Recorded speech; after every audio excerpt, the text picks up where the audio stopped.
Welcome everyone, Dylan Gemelli here today with a brand new video for you. So today I want to talk to you about steroids that should not be used by beginners. But before we get into that, I want to reiterate, I'm not a doctor, so anything I say in these videos is for your entertainment purposes only. I'm not advising nor condoning you to use any of the things that we talk about, and what you do with this information is completely up to you. So let's talk about steroids that are not for beginners.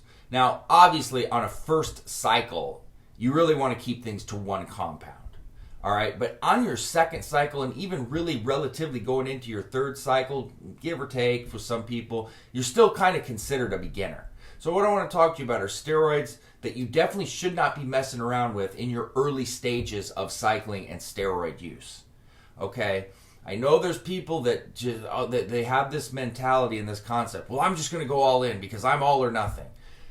You know, when you're training and whatever, yeah, you go all in, you go as hard as you can. You know, I'm all for that. But when you're talking about steroids and putting in, you know, outside stimulus into your body for the first time and things like this, or even the second time, that is not the time to go all in. This is completely different. We're talking about your health here and what you're putting into your body. And there's certain compounds that you need to work your way up to. They're just not smart to go in as an inexperienced user. Number one is Tren. All right? I see guys that say they're going to run Tren on their first cycle, and I cringe to the highest extent. Tren is not, and I repeat, not for beginners. Tren is something that you work your way up to. Tren is one of the harsher steroids you can use. Yeah, there's some others that you can argue that are really not as mainstream or whatever. Tren is one of the most, actually, it is the most popular steroid. It's the most talked about. It's the most sought after. You could say D-ball or Deca traditionally, but let's face it. Everybody says Tren is the king. Everybody is intrigued by it. I mean, that's just the way it is. D-ball and Deca, they're more widely used, but Tren is the most intriguing and it's the most popular because it's the most talked about and because it does the most. But it has the most side effects to an extent. Okay, you can argue about certain other things that aren't as common. But basically, Tren is going to have some of the most and harshest side effects. It is not something that you take as a beginner. It's just not. You need to work your way up to that level. Start with lower and easier compounds. All right? And then get up to that level. Tren is literally the worst thing you can use as a beginner, or at least one of the worst. With all of the different wide array of side effects that you could endure with Tren, you know, your body is not ready for that. And mentally, on top of all of the physical problems that you could have mentally as well, and early on in your steroid usage career, or whatever you want to call it, that is not something that you want to have going on, messing with your head as well as, you know, when you're messing with emotions and the physical aspect of it, and you're not even used to how you respond to anything, that is one of the worst ideas that I could possibly come up with. Number two, halotestin. Do not use halotestin if you're a beginner. It is so toxic and so rough, all right? And once again, with the emotional side, because of the fierce aggression that you can come with, you know, with halotestin, it can make you into a monster. And I'm not talking big monster. I'm talking like an emotional, mental monster. You know, that's why a lot of guys that are fighting, you know, MMA, things like that, Halo's their choice because it makes you so aggressive.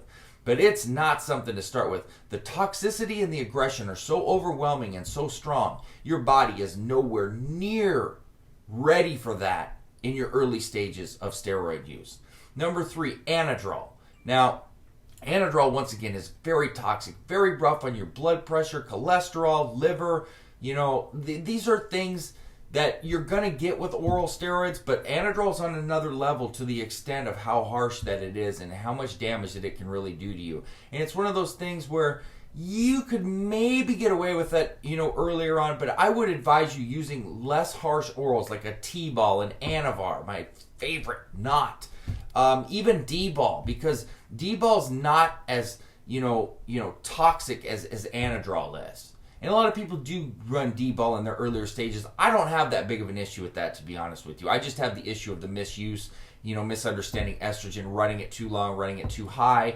Anadrol is definitely something that you should really, really avoid in the early stages of steroid use. Another one that I see people often jump to right away is Superdrol. And I made the mistake of using Superdrol very early on, in my days of using, which I'm, pretty much past now. Superdrol is like Anadrol. It's extremely toxic, and for me, far worse, to be honest with you. And it's something that can really mentally hurt and strain you because of how lethargic and just bad moodish it can put you in, and the amount of strain that it puts on you internally. It's definitely not something that I would recommend going into early on. Now, something not so mainstream that's not as popular but is, has become more popular as time has gone on, Trestolone or Mint. That's another one I really would not consider using early on. The amount of estrogen conversion alone is the worst. You're going to be hard-pressed to show me anything that converts to estrogen at a higher rate. And that's something that, when it comes to estrogen, you need to really get dialed in. And that takes a while. And sometimes you never really get that fully dialed in. But you don't want to mess around with Trestolone early on, in your steroid use, usage time. It's just something that is just not wise whatsoever to be putting into your body early on. I'm still under the firm belief that Tren is number one, though, on this list, with good reason.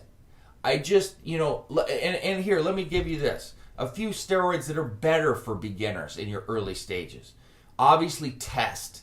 Anavar's a lot lighter. T-Ball is on the lighter end. Masteron, Primobolan, these things are so much lighter. Equipoise, even Deca. If you run Deca right, side effects are going to be a lot lower, okay? So these are better compounds, when you're in your second and third cycles to really go with, to let your body adjust and get used to. They're much lighter. They're much easier on you. You can run them at a little bit higher dosage. You can just get a better feel for things. You work your way up to things that are harsher, okay? So start with these compounds. My recommendation would be when you're early stages of steroid use, work your way up. It's not a rush here. This is not a race. It's a marathon, not a sprint. Always remember that. So that being said, www.icearms.com/forums. I'm also on the Elite Fitness Forum as well as the Evolutionary Forum. Email me, dylan@icearms.com with all your questions, and please don't forget to subscribe to the channel. That being said, stay tuned for plenty more to come. Dylan Gemelli, signing off.